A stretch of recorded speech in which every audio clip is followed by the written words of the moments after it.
Welcome back, everyone. It's the Modern Sage Podcast, and I'm Leah Guy, your host. I'm so happy that you're here. We're in a new year, a new season. All things are new. I hope you're feeling a new energy and just possibility in your heart. This is a podcast where you can come be inspired and informed on how to live a life that you love. And as always, I've got some amazing guests for you this season. Today is no exception. Before we get to her, I would like to just remind you, follow me on social media at Leah Guy Live to find info about these podcasts, about retreats, workshops, courses, and more. You can also visit my website, leahguy.com, for more information and to schedule independent one-on-one appointments. Okay, so today is one of my favorite topics. We are talking about dreaming, but not just how to interpret dreams or what dreams mean. We're talking with a dream expert, if you will, Tzivia Gover. Can I call you an expert? Is that okay? A leader in your field. Both fit. Thank you. Yes. She is an expert in what I feel when I am looking at your work is just in creativity and in that awakening to possibility and joy and really a higher state of awareness. So, Tzivia Gover, thank you for being on the show. I am so happy to be here, Leah. I love your work. Oh, thank you. So Tzivia has a new book out, relatively new, Dreaming Onto the Page. And I love the subtitle, Tap into Your Midnight Mind, this part of the subtitle. And when I read that, I thought, wow, that's just, and it's so intriguing and pulls you right in. You can tell right away from her work that she knows how to captivate words and how to just, bring about an aliveness within you. So tell us about your new work. Absolutely. The new work is work that is sort of my heart child. I have been dreaming since I'm a little girl. I mean, we all are, but I've been paying attention, remembering, and talking about my dreams since I was 4 or 5 years old. And I've been writing since about 10, started to write poetry. So I always call this book Stating the Obvious, because sometimes it isn't. To me, it's so obvious and clear how dreams and writing, storytelling, creativity are interplaying within us all the time. And this book is my opportunity to share that with people, to wake them up, if you will, to what is already happening inside of them and how to bring it out. Yeah. It reminds me a little bit of Julie Cameron and her work. And I've been a fan of her work and other works like that. And I have a feeling your work is similar, if not more, even more established and profound. But working with my clients, I've encouraged them for years that one of the best things they can do is just wake up and write down their dreams, their thoughts, whatever comes straight to mind, right? Is that a suggestion that you have as well? Oh, absolutely. That is number one. Yes. So what is your belief about dreams?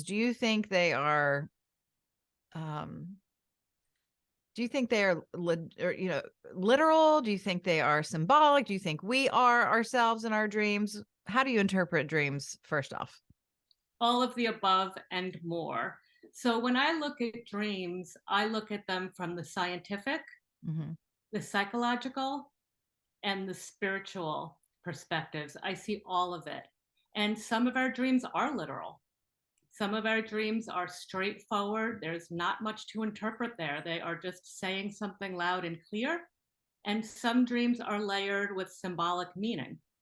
So as you get to know your own dreams, that's the first step. That's why to keep that dream journal. It's not just, I can get competitive about it, like how many dreams can I log? That's not actually the point.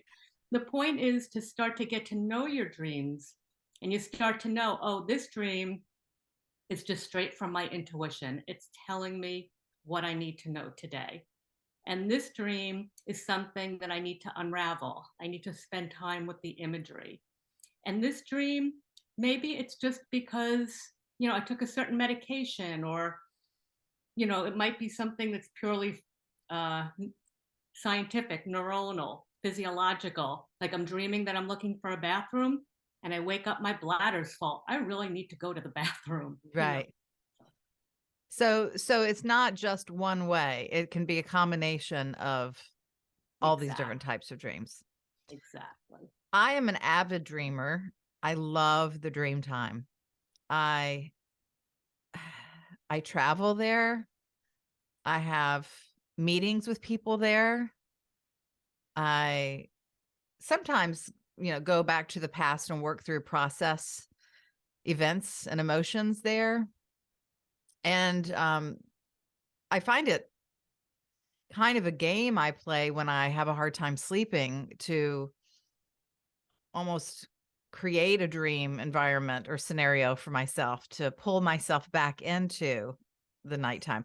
I can only imagine what kind of dreaming you do. Do you do all of those things as well? Absolutely. Absolutely. I love how you describe it too. And especially that middle of the night insomnia as really a playtime, an experiment time, a time to go deep into dreams. I always say insomnia is the best friend for dreamers. Mm. It's a time when it's pretty easy to get into that lucid dream state where you're aware that you're dreaming while you're dreaming, and some real powerful healing and investigating spiritual development and growth can happen in that state. So it's powerful stuff. Yeah, it really is. A lot of people don't remember their dreams though. And I know that there's some things that we can do to work on that. What are some of the things that you suggest for people who can't remember their dreams?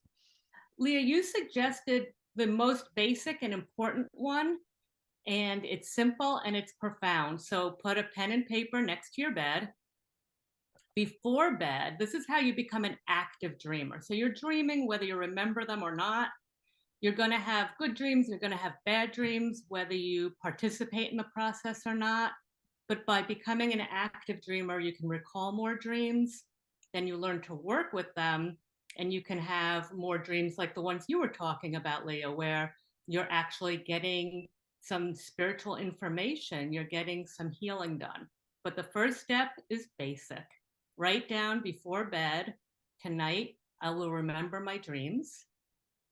Then, as you're falling asleep, maybe 2 or 3 times, you don't have to obsess, repeat that intention.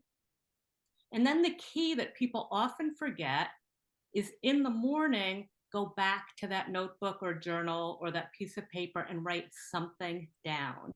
You have to remember that your dreaming mind is in conversation with you and you're developing a relationship. So if you ask for dreams and then you ignore them, it's just like a conversation partner. That person's not going to talk to you very much. They don't feel you're taking them seriously or that you're listening. So if you try that for a few days or a week, that's most likely going to get the flow of dreams coming and to help build your recall muscle, because it is something like when children are young, they learn to tie their shoes, right? It's something Hmm. they have to practice and they get it. And it's the same with remembering dreams. You practice it and you get it.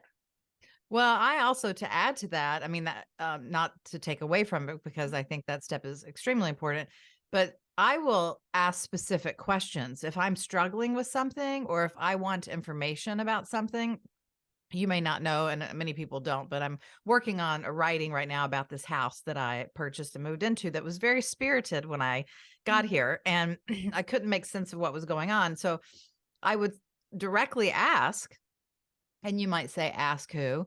Well, I don't know. Ask my subconscious, ask God, ask the angels, ask the house, ask something that was beyond what I was able to consciously um, come up with, information about the house that I needed to know. Oh, yeah. What did I need to know? Yeah. And the nights that I did that, the information was so specific and so detailed that there was no question when I woke up. I said, okay, that's it. Now, I think a lot of people have trouble trusting that, trusting what we get in our dreams, because if they don't know their dreams well enough or know themselves well enough, how do they distinguish between, oh, this is something I need to know versus that person was just a reflection of me versus is this really going to happen, or is this a sign or symptom? It's hard to decipher that. Yeah. Well, for starters, you just brought up a lot of really great information for people, and it's information that I share in this book and other books that I've written. And that's what I'm talking about when I talk about being an active dreamer, right? We don't have to just wait for this to happen to us. We Mm. can be active. So we can write down. So what I just discussed really is setting an intention. That's the first one, is let me remember my dreams. From there, once you start remembering, you can do exactly what you described. And I do it all the time. Almost every decision I make, if it's a big decision, even sometimes a small one, before bed, I'll write in my journal, tonight, show me. Show me is good language for dreams, Mm. very visual. For most people, for some people, they're more oral. Um, but show me what I need to know about. Or in my book, Dreaming on the Page, since the focus is writing, you can do things like show me what my next essay should be about, show me my next poem, or show me what I need to know about this character. And you can dream into that character or dream into that story or find what your next step is. Anything. And, I use this technique to help me find my husband, my home, improve relationships in my life. What do I need to know about this relationship? Why am I stuck here? Okay, you have to tell us how you found your husband using this technique. Okay, I'm happy to. Well, I started the way most people do on this Match.com and all those platforms. And each time I'd go on a date, I would ask my dreams to show me the character, the true character of the person I just met. Mm. And I didn't always listen. Sometimes somebody would be really handsome and charming and buy me a beautiful bottle of wine, and I'd ignore the dream that told me skip to the next. When I met the man who would become my husband, after that first date, I was like, no, not a match. Lovely man, but definitely not a match.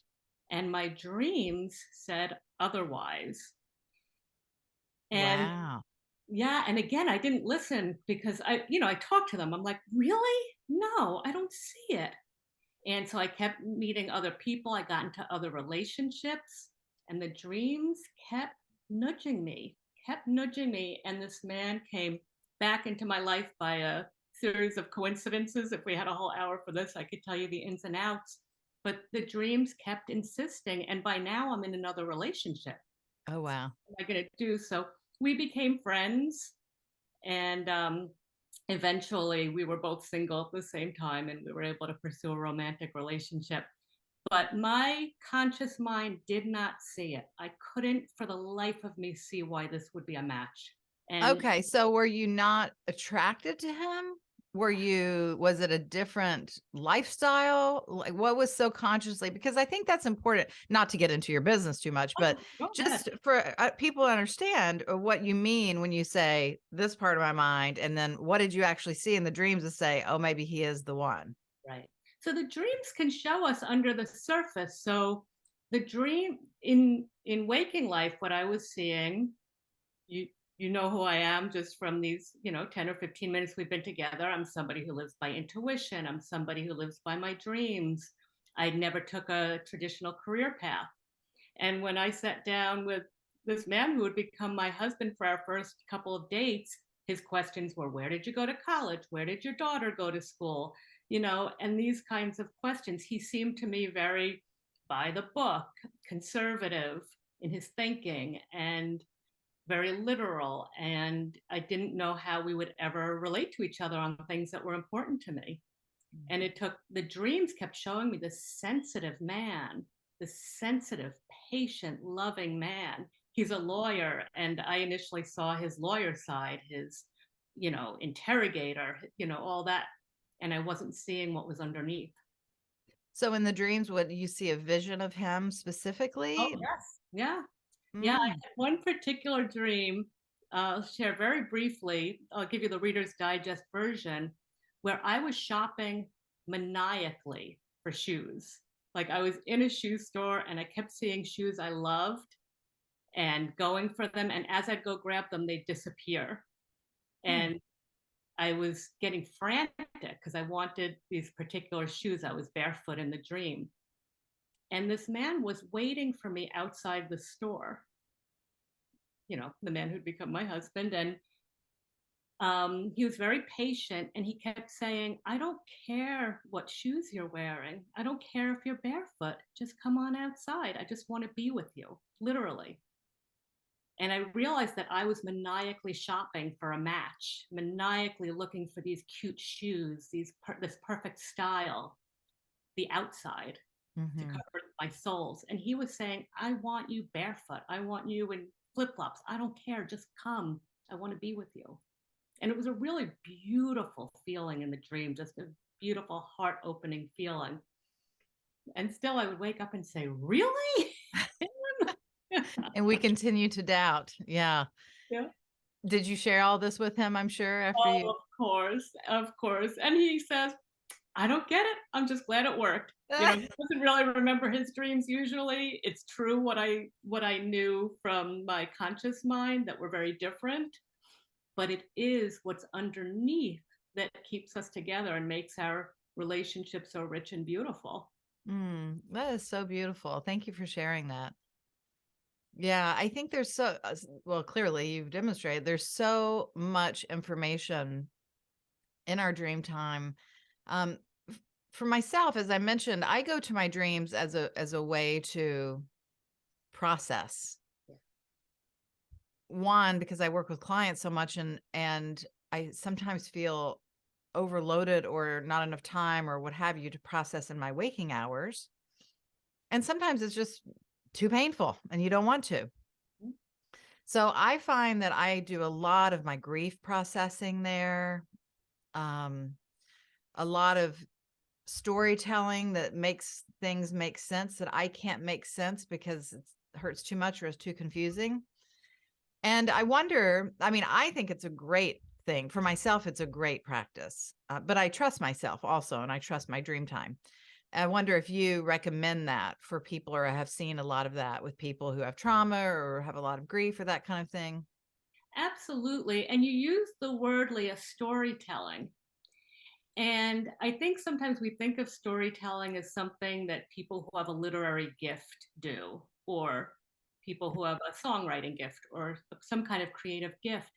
But the dreams teach us that we're all natural storytellers. Hmm. And I believe that we're natural storytellers for a reason. The world is scary, the world is full of loss, there's a lot of pain. And the dreams give us a story to tell. And that's why they're so healing. And they're almost like stories, the choose your own ending stories. They're Hmm. stories that we're co creating. And we can continue co creating them when we wake up.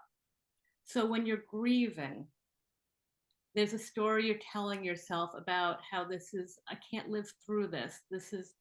It's too much for me. Or I feel guilty about what's unfinished. There's so much that's complicated. And the dreams start helping us to tell a story about that. And then journaling the dreams, talking about the dreams. We get to start to shape that story. And that's the most healing thing for any of us. When we go through grief, when we go through loss, when we go through disappointment, what story are we going to tell about this? That's almost the key to having a meaningful, joyful life, is learning, what's the better story? What's a story I can develop? What chapter is this? It gives us a container, and it gives us agency because we're the editors of that story. Mm. Yeah. And so when I hear you talking, it reminds me, I do a lot of journaling, but just like everyone, there's a lot of mornings and evenings I'm lazy. Mhm. And I think, oh, I'll remember that and write it down later. And then you don't. And so what I hear when you're saying that is the importance of putting this to paper, as you say, dreaming on the page, really bringing it to the page so you can read it, work with it, have it come to life, and potentially carry on and edit the story if you'd like. I know some people who've written songs from from their journal writings, who've started books from their journal writings. I'm sure you have many contacts who have started a whole new life from that. Absolutely. I mean, this is what I teach, workshops in this. Yeah. even when I'm not directly teaching this, I used to teach developmental English in community colleges, and I used to teach poetry to teen moms. So even when I'm not directly teaching this, I'm teaching this because I'm Yeah. helping people to see the power of story and the power of our dreaming mind, which is narrating our lives and helping us repicture it and refocus it. So every one of the books I've written have all come in some way from dreams, and they've all been guided by dreams, my poems. And it's not just me at all. I mean, almost every poetry book, if you open it up to the table of contents and skim through, there's going to be a poem that's either called Dream Hmm. or the title. I mean, again, it's stating the obvious. These dreams are gifts to us, and they're reminders that we're all creative beings, we're all creative souls. It's our birthright to be creative and to be co-creators of our story. Where did you dive in more to the understanding of dreams in school? What was your education or background with this? I laugh because when I was 12 years old, for my birthday, my grandfather gave me a copy of Freud's interpretation of dreams. Oh, I've been telling that story for so long, I thought that can't even be true. Who gives a 12-year-old Freud's interpretation of dreams? But I actually, when I was cleaning up my mom's house after her death, I found the thank you note I had written him at my 12th birthday, thanking him for Freud's. wow. So I've been studying dreams on my own, literally since before then. Then I actually went to school for writing and literature, which in my opinion is not very much different. It's learning interpretation and storytelling, are the same skills. And then I got my dream certification later in life, um, through the Institute for Dream Studies, that I then went on to be the director and education director for, and just only recently left there in order to pursue my own writing and my own dreams of writing books. Hmm. Wow, that's nice. That's beautiful. And a big contribution. I know you've taught workshops and courses and written other books, as we said. So you've been an active contributor to people's growth, which I thank you for that, because I know so many people have benefited from your work, and it's really beautiful and important. Um, I wanted to ask you before we wrap up today, I want to ask you, do you believe it's possible to communicate in dream time with someone alive and or who's passed on, that who's in another location or something like that? Yes, yes, Yes. yes. I do it all the time. The people I work with do it. Just very briefly, my mom died of Alzheimer's, but she lived with it first for about 10 years. Mm. And at a certain point, I she had aphasia, so she couldn't communicate verbally and she couldn't really understand me very well. But at a certain point, I knelt down in front of her and I said, Mom, we can't speak anymore face to face, but you can come to me in my dreams anytime and talk to me. And so it was not that night, but the night after, I was in a dream and the phone rang and I picked it up and it was my mom. Ah, And we talked and she laughed and it was just so beautiful and fulfilling. And it happened time and again from there on in dreams. The phone would ring and there she'd be. And then after her death, too. But it was particularly valuable while she was alive, because after that, I could look in her eyes and I felt that the connection really had been made, something had shifted. But yes, I hear these stories all the time. I'm certain that it's happened for you. And in fact, when I go around and I talk about dreams in public libraries and places where it's not necessarily people who are speaking this language, there'll almost always be somebody in the room, usually a man, usually middle aged or older, with his arms crossed. And when I ask for audience participation, I'm just here because of my wife. right. And then afterwards, inevitably, this type of person will come up to me afterwards and say, I don't know about all this stuff, but there was this one time after my dad passed, and they'll tell me the story of seeing someone in a dream who had passed on. Mhm. It's not unusual. Yeah, I know that it's not.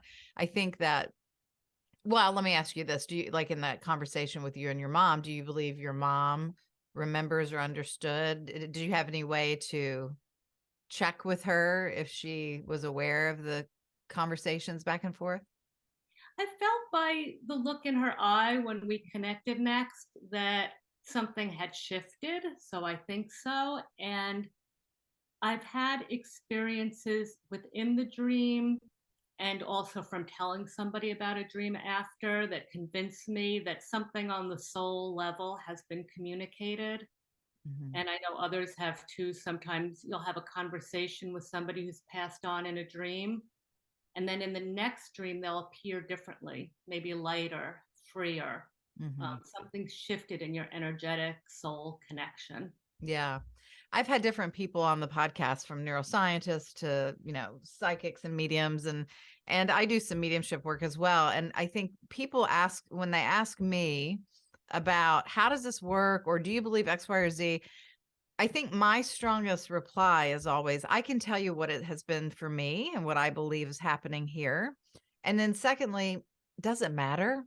The incident itself, or the ability, the participation, the memory, the dream, the relationship, everything that happens in that space, I think there is an interesting and valuable understanding of what's actually happening. But on the other hand, I feel like, there's so much we can't make sense of in this world, but yet we trust it. And so why can't we trust this part of us that is functioning and maybe has a second life? you know, why can't we trust that and just go there? And that's why I love going to the dream time, because I can't wait to see where we're going or who's showing up or what we're doing, you know, and I just trust that there's an element of that that is real. Yeah, absolutely. Absolutely. That's beautifully said. Yeah. And Well, I interesting, I'm sorry. no, go ahead. I was just going to say that interestingly, with so many of these things, science is starting to catch up with what wisdom teachers have been saying for millennia. And so, some of the things that we're learning now is that time is not linear, that it folds up on itself. So I think that maybe not too long in the distant future, we will be able to have more evidence um, that what we already know in our hearts can be Yes. explained somehow. Yes, I agree. Yeah, thank you for bringing that to our attention. So, Tzivia, tell us about where people can find you and what's up next in your life and with your works and so forth. Sure, absolutely. So you can find me at thirdhousemoon.com. That's my website, thirdhousemoon.com, or just dreamingonthepage.com, all one word. Or using my name, Tzivia Gover, in your search bar. I'm the only Tzivia Gover out there. And I'm on Instagram and all the other places as Tzivia Dreams. So easy to find. Perfect. Yeah, perfect. And I encourage people to, whether you want to enliven your dream life, if you have a journaling practice that you want to expand, if you want to be a creative in some way, whether it's a writer, a painter, a poet, any kind of creativity, there's nuggets here for you. So I encourage you to check out her work for sure. Thank you so much for being on the show. I really Okay. value your time and what you contribute to the world. So thank you so much. My pleasure. And the same right back at you, Leah. I've enjoyed Thank you. getting to know your work too. Thank you. And to all the listeners, thank you for showing up. I hope this has inspired and educated some part of you for today. And take it with you, share with your friends, and we will see you next time on the Modern Sage podcast.